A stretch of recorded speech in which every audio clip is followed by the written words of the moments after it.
আমি অসমত 4জন দিছোঁ আৰু আমাৰ বেছি এতিয়া প্ৰথমবাৰ আমি এম পি ইলেকশ্যনত দিয়া নাই, আগতো দিছিলোঁ। বাট আমাৰ সাংগঠনিক শক্তি যিখিনি আছে বা ৰাইজে আমাক কিমানখিনি একচেপ্ট কৰে সেইটো আমি এইবাৰহে গম পাম যে আমাৰ একচুৱেলি এছেছমেণ্ট যিটো ষ্ট্ৰেংথ এছেছমেণ্ট এইবাৰ আমাৰ আৰম্ভ হৈছে।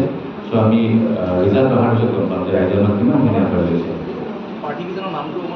আমাৰ প্ৰাৰ্থীকেইজনৰ নাম হ'ল আমাৰ দৰামদিৰ পৰা আছে আবুল আছে, তাৰপিছত আপোনাৰ কাজিৰঙাৰ পৰা আছে ছালে আহমেদ মজুমদাৰ, বৰপেটাৰ পৰা আছে আমজাদ আলী আৰু ধুবুৰীৰ পৰা আছে ৰেজাউল কৰিম। আমি এন ডি এৰ অংশীদাৰ হয়, চেণ্ট্ৰেলত আমাৰ এন ডি এৰ অংশীদাৰ হয়, কিন্তু আমি এতিয়া এইবাৰ যিটো কেণ্ডিডেট দিছোঁ আমি ইণ্ডিপেণ্ডেণ্টলি দিছোঁ আমাৰ ফালৰ পৰা। আমাৰ যিহেতু আমি ৰাষ্ট্ৰীয় দল হয় এটা, চ' আমাৰ নিজৰ ষ্ট্ৰেংথ জানাটো আমাৰ দৰকাৰ আছে। বৰাক ভেলীৰ পিনে আমি নিদিলোঁ, দিয়া নহ'ল। আমাৰ একচুৱেলি অকণমান লাষ্ট মমেণ্টত আমাৰ কেণ্ডিডেট বিলাকৰ অকণমান টাইমৰ কাৰণে কিবা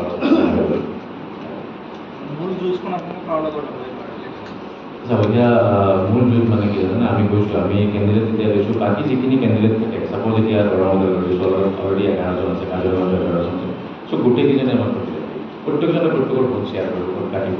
চ' ডেফিনেটলি প্ৰত্যেকৰে এটা এফেক্ট আহিব, গোটেইকেইজনে আমাৰ প্ৰতিনিধি বুলি ক'ব লাগিব। হয়, তেখেত আহিব, তেখেত 15 তাৰিখে অহা কথা আছে, কিন্তু অকণমান হয়তো ডেটটো মেবি 2 দিন পষ্টপন হ'ব পাৰে, 16-17 হ'ব পাৰে, চান্সেছ আছে, সেইটো জনাম আমি আপোনালোকক।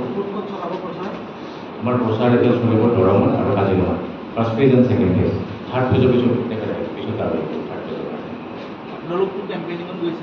হয় হয়, ৰাইজৰটো ভাৰী আছে। আমি ধৰক এতিয়া বহুত ডাঙৰ কেম্পেইনিং যেনেকৈ বাকী দলবোৰে কৰি আছে, চ' হয়তো সেইটো আৰু আমি চকুত লগাই হয়তো কৰিব পৰা নাই, বাট চলি আছে আমাৰ কেম্পেইনিং সমষ্টি। থেংক ইউ দেই।